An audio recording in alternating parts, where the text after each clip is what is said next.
नमस्कार। देश की आबादी हो गई है 140 करोड़ से ऊपर। वैसे लोग कहते हैं कि पूरे भारत में वैश्य की आबादी 6% के लगभग है। इसके हिसाब से देश में वैश्यों की जनसंख्या लगभग 8 करोड़ 40 लाख हो सकती है। लेकिन देश के सबसे पावरफुल प्रधानमंत्री पद पर हैं नरेंद्र दामोदर दास मोदी, जो वैश्य हैं, जो कहते हैं मेरे खून में धंधा है। देश के दूसरे नंबर के पावरफुल केंद्रीय गृह मंत्री पद पर हैं अमित शाह, वह भी वैश्य हैं। देश पर शासन करने के लिए सब नियम कायदे जिस संसद में बनाए जाते हैं, उस संसद में सबसे पावरफुल लोकसभा अध्यक्ष पद पर हैं ओम बिरला, वह भी वैश्य हैं। अब देश की सबसे बड़ी पार्टी के सबसे बड़े पावरफुल पद अध्यक्ष पद पर सुनील बंसल या ऐसे ही किसी वैश्य की नियुक्ति हो जाए तो देश का वैश्य समाज तो और भी बम बम हो जाएगा। भाजपा की जननी राष्ट्रीय स्वयं सेवक संघ व उसके प्रमुख मोहन भागवत का वह सब भी पूरा हो जाएगा जो उन्होंने सोचा भी नहीं होगा या उन्होंने जो नहीं सोचकर नरेंद्र मोदी को पीएम बनवाया होगा। इस तरह देश की सत्ता और सत्ताधारी पार्टी पर बचा खुचा टोटल कंट्रोल उनका हो जाएगा जिनके खून में धंधा है।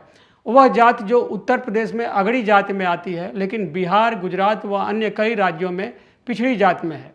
लेकिन ओबीसी के नाम पर देश के ज़्यादातर सबसे पावरफुल पदों पर काबिज हो गई है, जबकि देश के 140 करोड़ लोगों में से लगभग 44% यानी 62 करोड़ लोग ओबीसी से हैं।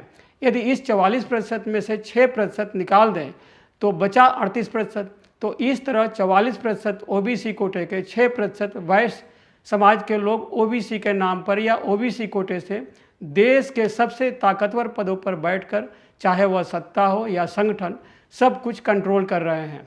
बाकी बची 38% ओबीसी जातियां केंद्र में उतनी पावरफुल पद पर नहीं हैं। इसीलिए तो अति पिछड़ा का कोटा बढ़ाने और ओबीसी में अति पिछड़ा अलग करने की मांग हो रही है, ताकि उनको सत्ता में व अन्य जगह कुछ महत्वपूर्ण पद पर भागीदारी मिल सके। अब आगे चलें आरएसएस व वैश्य या ब्राह्मण वैश्य कॉम्बिनेशन पर। भारत में लगभग 7 करोड़ ब्राह्मण हैं, जो कुल जनसंख्या का लगभग 5% हैं। आरएसएस की स्थापना मराठी ब्राह्मणों ने किया। आरएसएस को सबसे ज़्यादा चंदा व मदद देश के व्यापारियों से मिली, जिसमें वैश्य जाति के ज़्यादा हैं।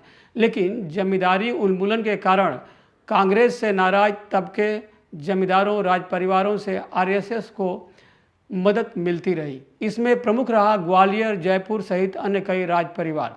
और आरएसएस राजनीतिक पार्टी भाजपा की मां भी है। इसी कारण ब्राह्मण व वैश्य जात के लोग भाजपा का कोर वोटर माने जाते हैं। कहा जाता है कि इसी वजह से संघ प्रमुख मोहन भागवत, जो मराठी ब्राह्मण हैं, ने वैश्य मदन दास देवी व वैश्य सुरेश सोनी, जो 2013 में संघ के सह सरकारवाह थे, के कहने पर आपसी राय बात व मंडल कमंडल दोनों मेल वाली राजनीति, यानी संघ व ब्राह्मणों के कमंडल यानी मंदिर की राजनीति और वैश्य यानी ओबीसी मंडल की राजनीति साधने के लिए वैश्य नरेंद्र मोदी को पीएम बनवाना।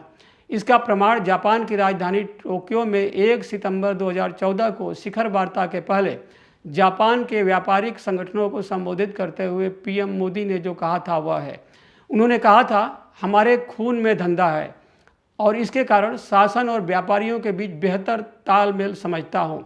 इसी तरह प्रमाण है लोकसभा अध्यक्ष ओम बिरला के कहे से, जो बनिया ब्राह्मण कॉम्बिनेशन का जो आरएसएस व भाजपा के कोर समर्थक होने व उसे नर्स करने की ओर इंगित करता है। लोकसभा अध्यक्ष ओम बिरला ने 10 सितंबर 2019 को राजस्थान के कोटा में अखिल भारतीय ब्राह्मण महासभा के कार्यक्रम को संबोधित करने के बाद ट्वीट किया था, समाज में ब्राह्मणों का हमेशा से उच्च स्थान रहा है। यह स्थान उनकी त्याग और तपस्या का परिणाम है। यही वजह है कि ब्राह्मण समाज हमेशा से मार्गदर्शक की भूमिका में रहा है।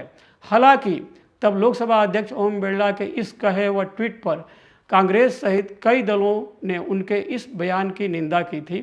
कहा था कि जात के आधार पर किसी को छोटा बड़ा नहीं घोषित कर सकते, जाति और जन्म के आधार पर नहीं बल्कि मेरिट के आधार पर कोई श्रेष्ठ होता है।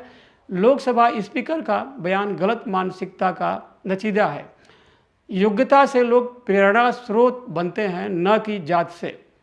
मालूम हो कि भाजपा व उसकी जननी आरएसएस ने इस समीकरण को पहले वीपी सिंह सरकार और बाद में यूपीए सरकार की कार्ड के तौर पर उपयोग किया।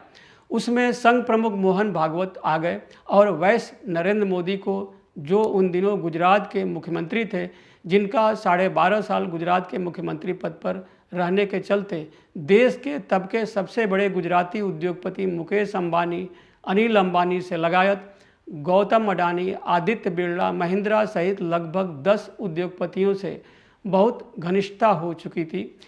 3 मई 2006 को प्रमोद महाजन की हत्या हो जाने के बाद भाजपा के पास मुंबई के उद्योगपतियों से घनिष्ठता वाला, चुनाव व अन्य खर्च के लिए लक्ष्मी लाने वाला कोई था नहीं। भाजपा में हुई इस कमी का भरपूर लाभ तब के गुजरात के मुख्यमंत्री नरेंद्र मोदी ने उठाया। तब मोदी मंडली में चर्चा होने लगी थी कि केंद्र भाजपा को चुनाव लड़ने के लिए, अखबारों टीवी चैनलों में भाजपा का प्रचार करने के लिए, अन्य बहुत कुछ मैनेज करने के लिए धन दे नरेंद्र मोदी, तो मोदी खुद ही क्यों नहीं पीएम पद का चुनाव लड़े। 2009 लोकसभा चुनाव में फेल मार गए अपने राजनीतिक रक्षक व गुरु रहे लाल कृष्ण आडवाणी को वह कब तक वह क्यों ढोते रहें। जब मोदी के पास धन देने वाले देश के बड़े उद्योगपति हैं, पैसे पर सब कुछ करने वाले मीडिया संस्थान हैं, मोदी खुद मंडल वाली जात के हैं, कमंडल वाले आरएसएस से हैं, अपने राज्य में मुसलमानों को सबक सिखाने वाले गोधरा कांड के तथाकथित साहब हैं, कमंडल व राम मंदिर आंदोलन के जनक आरएसएस प्रमुख व उसके पदाधिकारियों, ब्राह्मणों, वैश्यों का इनको समर्थन है, तो यह दूसरे के लिए क्यों करते रहें।